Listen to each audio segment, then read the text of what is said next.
Hello, my name is Mary Brody, and welcome to my blog about women's issues at work.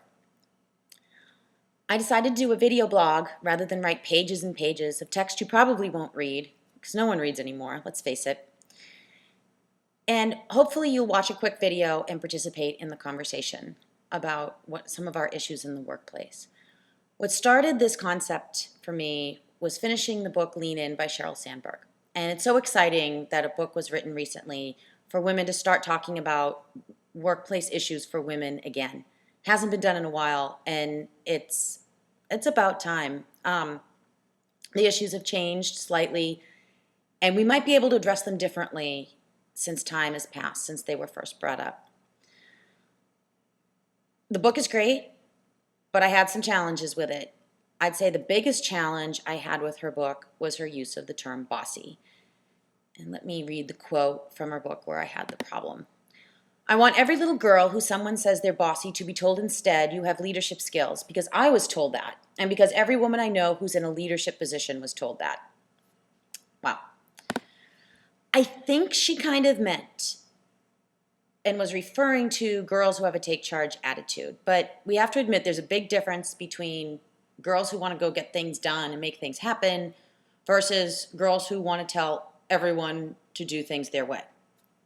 So I'll just start with a personal story about being bossy and where I see this falling apart. I was an only child, and as a little kid, I was incredibly bossy. I would tell people what to do. I would set the rules for the game, tell everyone this is what we're doing. I would set the teams. I would do this. I would do that.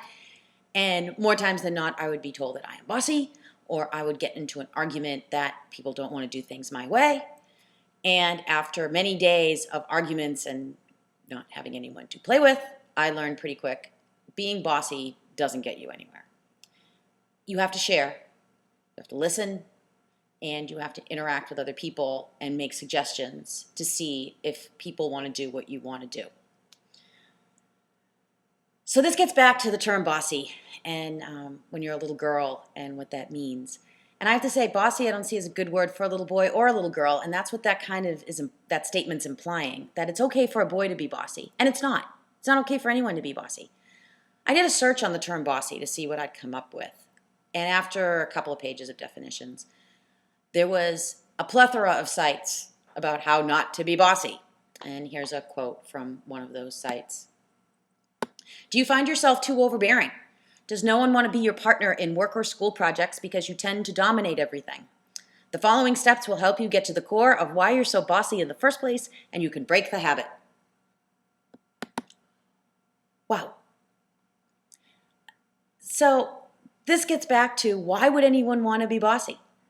I mean, right now, if we can go this even further, look at the world today and how many people who are in charge of government, in charge of corporations, they're bossy. And look where it's gotten us. I mean, we could do so much better. I think it's time for us to take a step back and look at what does it mean to be a real leader and what traits should a real leader exhibit. So then this lets me to the next search I did, which was what are the traits of leaders?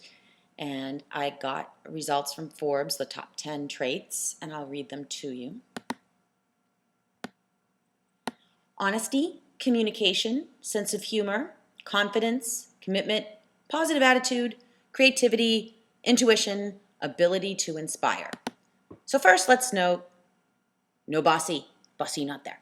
Okay, so bossy isn't even on the list. It's not a leadership trait.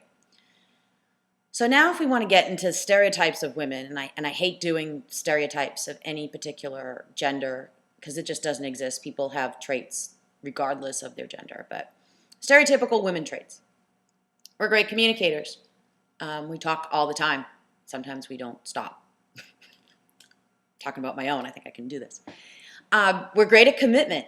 We're really good at commitment. We stay in things sometimes too long. That's how good we are at commitment. We will go through anything. We're intuitive. Sometimes we do feel things, and sometimes we do know approximately what you're going to say. And the ability to inspire. Women just sometimes, and again, stereotypes, right? They have a gift to be able to get people, to inspire them to do better and to be a better person. So based on this, you have to ask yourself, right? Looking at the stereotypes of women and the list that's there, how is it there aren't women leaders? So that got me to thinking even some more. And even in Cheryl's book, this was the other issue I had with her book, is women should be more CEOs of global corporations and have like higher levels of leadership aims. However, if you start looking at women entrepreneurs, and I started realizing this, I did a quick search to get some stats, and apparently in the Dallas area, Dallas-Fort Worth area, women entrepreneurs are growing in the double digits every year. That tells me that women want to be leaders, and they are being leaders. They're just not being leaders of global corporations. So you have to ask yourself what's going on here, right? Now, I don't know. I would debate that women aren't leading because they are leading. Maybe one question we need to ask and consider, maybe women have different values. And being a CEO of a global corporation, they know will take too much time from their lives and just won't make them happy. They'll be doing things they just don't want to do. So they'd rather start their own business and live their own life there on their terms in their way. Now, I thought that was the feminist way to be, is that's your goal, to live your life your way, and have to add to this, not to judge others for doing what they want to do too. Another blog entry. So I just want to start the conversation and get this going, but I have to ask, who do you think is more empowered? The CEO of the multinational corporation or the entrepreneur who owns that small startup? It's something to consider. So more on women in leadership coming soon. I hope you participate in the conversation below. I look forward to hearing from you. Bye.